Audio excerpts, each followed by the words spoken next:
Thank you very much, Dionysia. I have to say I love this panel, not just because I've been great admiring Susan's work for a very long time, but also because the papers are put so well together. I think they really fit well.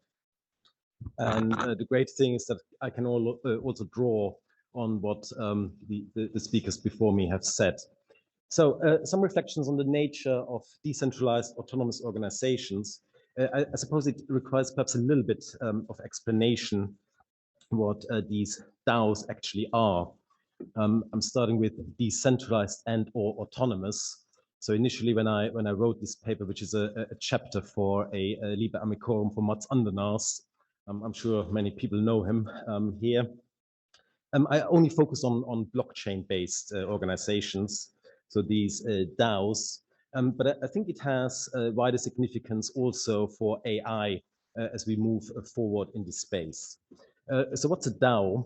If I use the Law Commission's definition, unfortunately I have to read that, a novel type of organizational structure involving multiple participants online that might rely on a blockchain system, smart contracts, or other software-based systems, which are often open source. So what's a DAO? So we start with developers, founders, so normal human beings like you and me, perhaps slightly smarter than myself.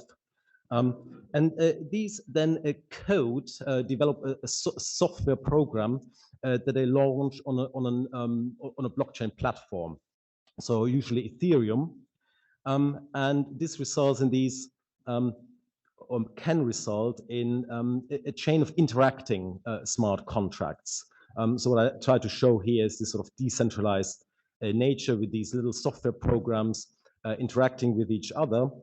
And then you can have token holders. So usually what these DAOs do is to issue tokens, and these tokens can refer either to nothing or they can reference off-chain real-world assets. And you have token holders who might hold these tokens as a sort of type of security, or it could just be governance tokens. And these token holders can then decide shareholder-like on certain parameters, can change, can update these smart contracts. So I think this is interesting from a corporate law perspective, because blockchain allows for the first time a capital lock-in, a corporate type capital lock-in without the need for property law or organizational law underpinning this. So this can easily be done through blockchain alone without the need for rule of property law.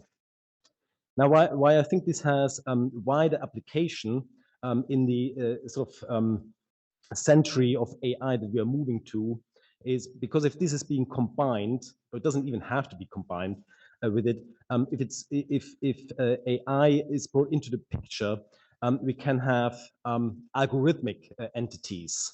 So with a decentralized autonomous organization, the emphasis at the moment is really on the decentralized bit, and human beings are pretty much still in the picture as developers and also as token holders and governance token holders that exercise these governance decisions.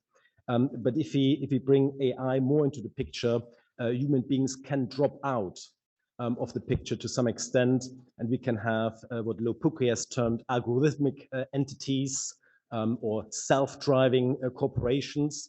And people think the first examples of these self-driving corporations might be self-driving subsidiaries. For example, if you have special purpose entities that don't do very much, that just hold assets and then pay out to note holders and so on, that these could be governed by AI. So self-driving subsidiaries, and from there we can take it forward. The purpose of this paper is simply to look at corporate theory or the history of corporate theory, and to figure out what, if anything, can corporate theory contribute to get a better idea of how to deal with these phenomena, with these decentralized and/or autonomous organizations. When looking at corporate theory, one inevitably or almost inevitably has to start with these guys, Savigny and Gierke. We've already mentioned some of the underlying theories today. So this is a battle that took place in 19th century Germany. Savigny, the father, so to speak, or one of the great proponents of the fiction theory, and Otto Gierke coming up with the most elaborate theory of the real entity. So Savigny's fiction theory, we've heard it before, based on Roman and canon law, takes us the starting premise that only individual human beings can have legal personality. So that's his starting point. If you want to confer legal personality on something other than an individual human being, you need an act of the state. The state needs to recognize this, and the only legitimate reason why the state would recognize this is to confer the power of being able to hold property on that type of entity. So that's the main thing for Savigny. So these entities that don't have a will of their own, so you need agency and that sort of thing. There's no criminal liability. There's no liability in torts, because it's just a fiction for the purpose of being able to hold property. And the underlying reason for that is publicity. So a human being you can see, you can touch, although you probably shouldn't, at least not without invitation. But these entities that are not individual human beings, you just can't see, they're not there. So you need to have this act of recognition by the state to make that visible, to make it, to bring it into existence. On that basis, we can perhaps speculate, well, we can only speculate and think what Savigny would have made of these DAOs. And I think he would have had no problem in terms of conferring legal personality on these type of entities for the purposes of being able to hold property. So that shouldn't be too much of a problem for him.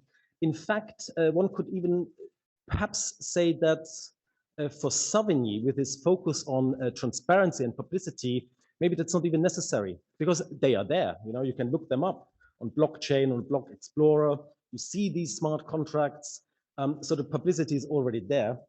But I think Savigny's, and I will come back to that, Savigny's ideological background would have prevented him from going down that path. Now Gierke, different with his real entity theory. So he saw the aggregates of people forming an organization as a real aggregate person, reale Gesamtperson.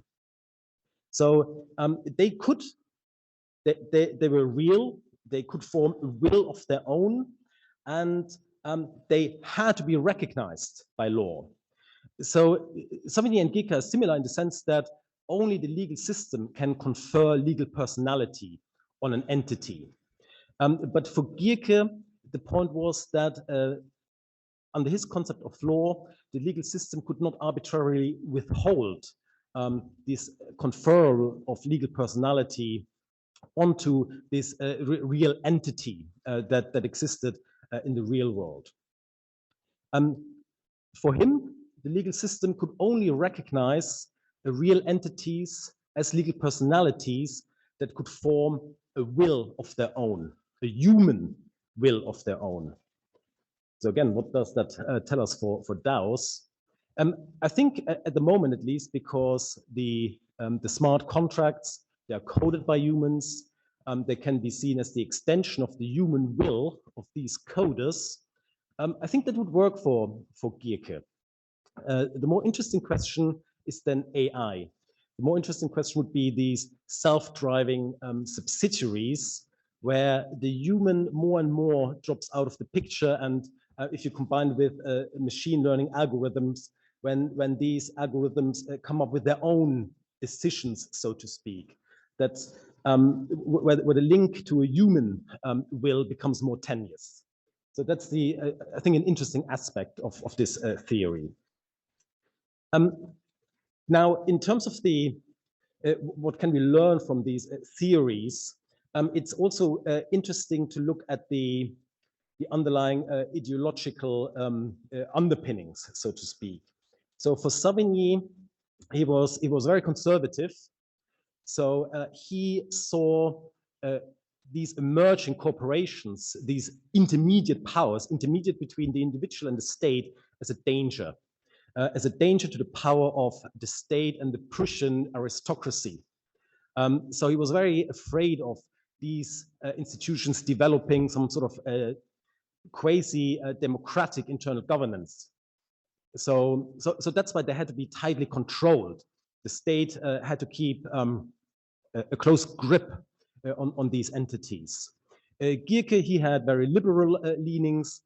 For him, it was all about freedom of association, and also this idea of a democratic internal structure, perhaps facilitating this opening up of the autocratic German state at the time. And that's quite interesting because we can see a parallel with sort of blockchain and new technologies in this space. So for the disbelievers, I should say, blockchain is of course the instrument of hackers and thieves and online criminals, extraction of money, blackmail, child pornography, and that sort of thing. So it needs to be tightly regulated, it needs to be tightly controlled. For the enthusiasts, it's about having a better system, having a better legal system in place, a better financial system, a more inclusive financial system, more transparent, more open. So we can see to a certain extent a parallel with these old discussions in our modern era as well. And I guess, and coming to the end here, the point is, or I suspect my point is that corporate theories and speculations about the nature of the corporation are essentially futile. I mean, that's not a new or radical idea. This is what John Dewey said in 1926. But similar to then, I think you can use both theories to argue either way. For example, you can turn the fiction theory around and you can say, well, you know, there are certain entity types that need to be tightly regulated. And if they fall within that purview of this regulation, okay, fair enough, the state keeps a tight grip, but everything that's out there or outside this regulatory remit, that leaves room for experimentation. So, and for example, if MiCA, the new European regulation on blockchain technologies, on crypto assets, if that doesn't cover DeFi, then DeFi can experiment outside that regulatory parameter and can innovate, can continue to innovate. So fiction theory turned on its head as not tightly regulating, but leaving space for innovation. And you could also turn around the real entity theory that we have to recognize certain entities. We recognize them, but we recognize them because we can now more easily impose criminal liability. We can more easily impose tort liability on these entities. I had a few more slides, but I leave it at that because oh no, it's fine.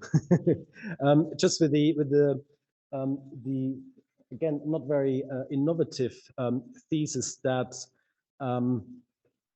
if we want to really, I think it's important to distinguish the corporation as a social phenomenon, assets, human beings, knowledge, knowledge management systems out there, and the corporation as a legal phenomenon. The corporation as a legal phenomenon is nothing more than sort of a legal device to allocate cash flows to various participants and perhaps to have some sort of governance structure. So that's one thing. And the way we structure this legal device, or the way we design the law, for that, we can learn nothing from the nature of the corporation as a social phenomenon. These are all political decisions. So if you want to have a tightly regulated, fair, whatever that means, allocation of cash flows within these entities, it's a political decision. And what we can learn from looking at the corporation as a real entity or whatever is very, very limited. Of course, we have to keep an eye on when regulating, when providing these sort of legal framework, that we don't prescribe things that are basically impossible to do in the real world. So it only matters to that limited extent to really look into what these phenomena actually are. But the questions are political, and the questions require political discourse, and depending on our underlying ideological leanings, we might come up with different solutions. And I'll leave it at that. Thank you very much.